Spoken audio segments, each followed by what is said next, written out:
With the discovery of agriculture, a new chapter unfolded in the history of mankind. A vital occurrence that marked the beginning of a new era.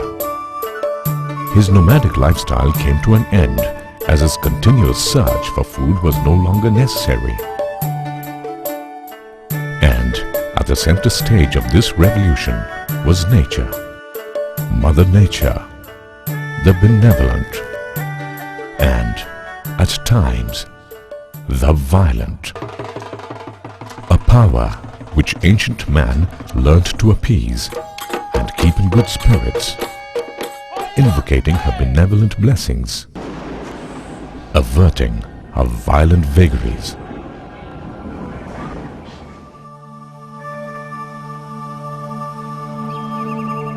Offerings to the elements of the sun, the rain, the earth have often been as valuable as human lives themselves.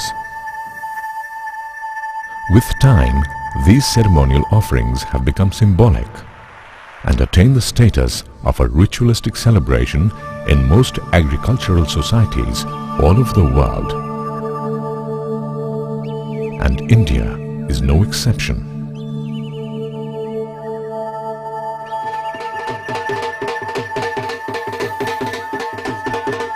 The diverse geography of the Indian subcontinent is home to the most varied and perhaps the largest agricultural festivals in the world.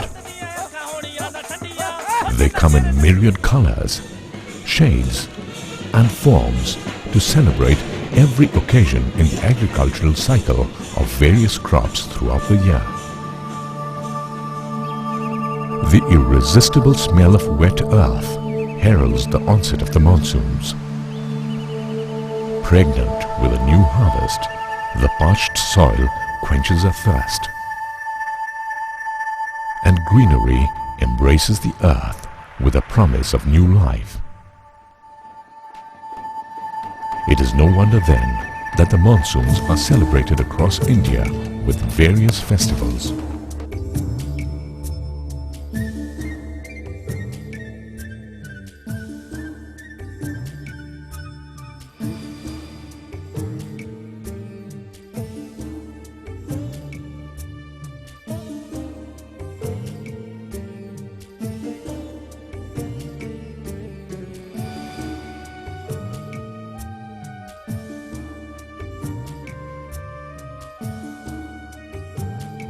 Nag Panchami is one of them. The Nag or snake is believed to usher in the monsoon and also keep evils at bay. Celebrated on the 5th day of the month of Shravan, the households of rural India offer rice and milk to the snakes. In southern India, the idols of cosmic serpents, Ananta and Shesh, are worshipped. Bright and vibrant colors, as though to offset the monotony of the dry arid land, Rajasthan, where life-giving rain is more precious than gold at times. Devotees visit the mandir and pay homage to the Lord Brahma, invoking a good monsoon. In other parts of North India, another festival of rain is celebrated. Tej, which recreates the imagery of Parvati leaving her house as a bride and Shiva coming to take her to Kailash. As a token of this incident, it has become customary for married women of the region to return to their parents' home to celebrate this festival.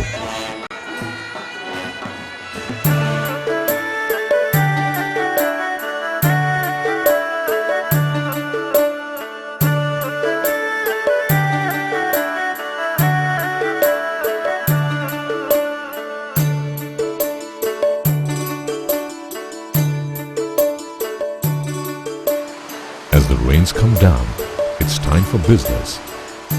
It's time again to embrace Mother Earth, appease her to prepare for the new crop.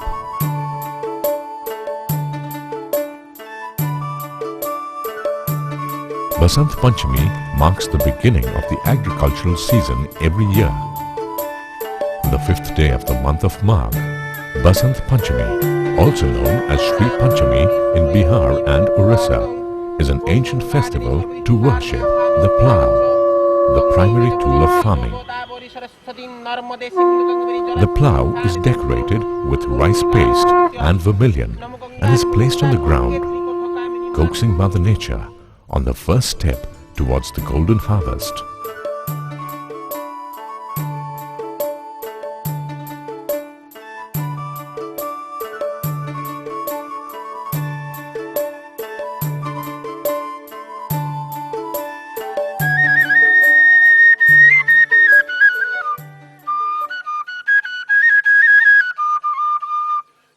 Song, dance and merry-making mark the festivals of Rangoli Bihu and ushers in the Assamese New Year.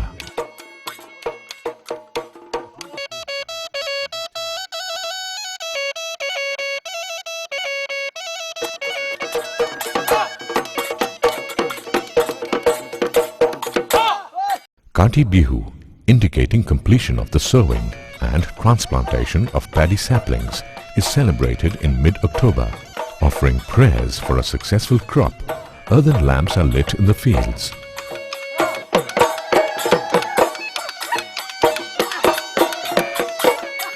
The festivals of good harvest.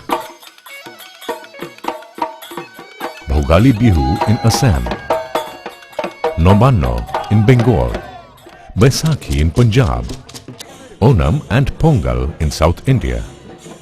All these festivals can be termed as variations of the ancient Makar Sankranti, still celebrated in the month of Magh.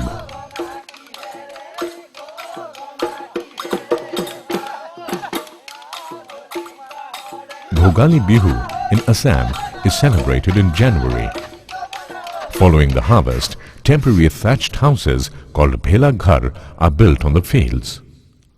A night-long community feast celebrating the harvest is held in these houses, which are later destroyed.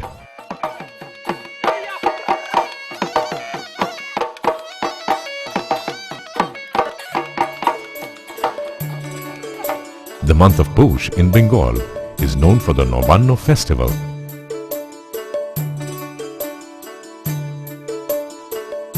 Thanksgiving offerings like porridge prepared from the newly harvested rice are made to the elements of nature. Neighbors share sweets and rice gruel sweetened with sugar.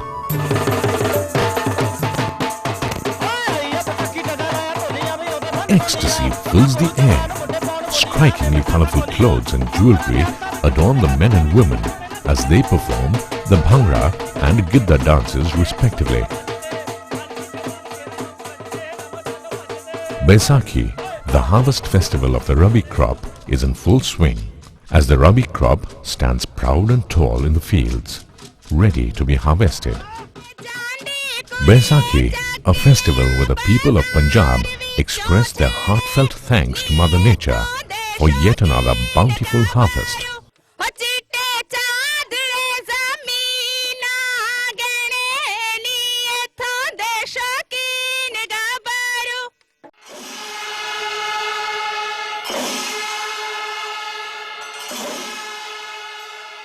The sound of the drums play an important role in this part of the country as well.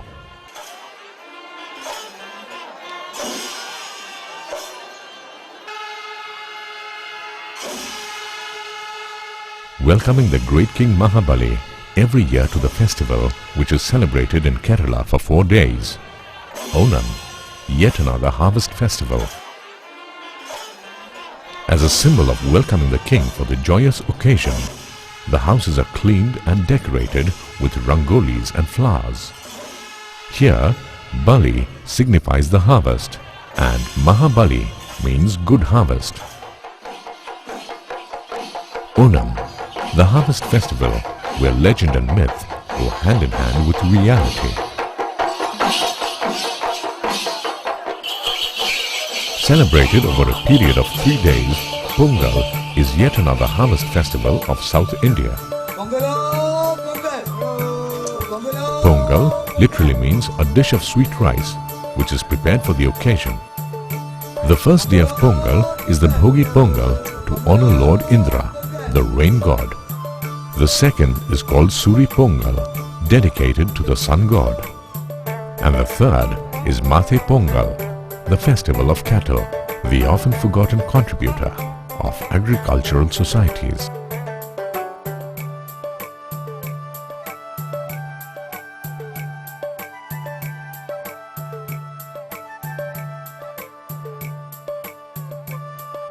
Not quite as energetic as the Baisakhi, Lohri, another harvest festival in Punjab, is also replete with songs. Paying homage to fire, the Lohri is of special significance to newlyweds and newly born sons.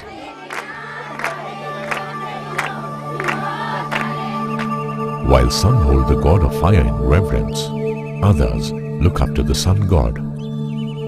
The Chhath Puja in Bihar is celebrated 6 days after Diwali.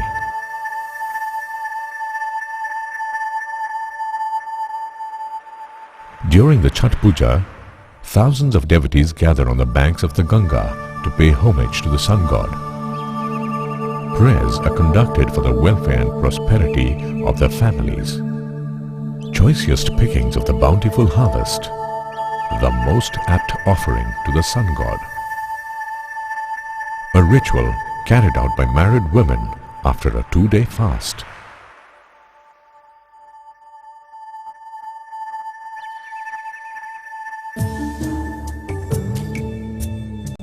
While the forces of nature and God Almighty are appeased in the various festivals, the farmer's indispensable partner, the bull, which toils along with the farmer, is honored in festivals like Pola in the southern parts of India.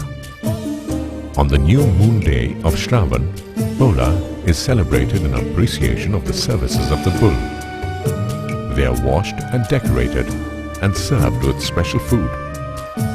Choosing a strong, dependable companion for the fields is a vital task for the farmer. The Pushkar and Sonpur Cattle Fair provide him a stage for this mission.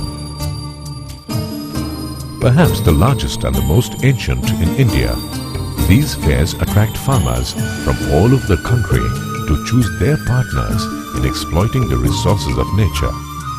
Held in the month of November, the awe-inspiring participation in this fair signifies the importance of cattle in Indian agriculture.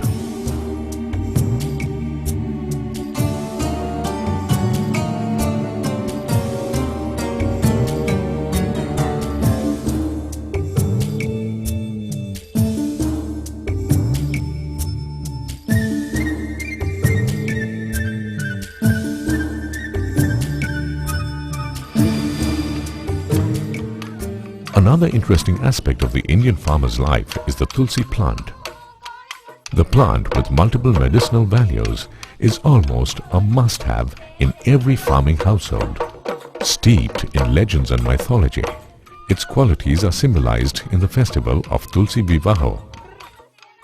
Tulsi, or the holy basil, is believed to have been married to Lord Vishnu. The marriage is celebrated every year with songs and recitals. Cow dung, sugarcane and the tamarind plant are used for this ceremony.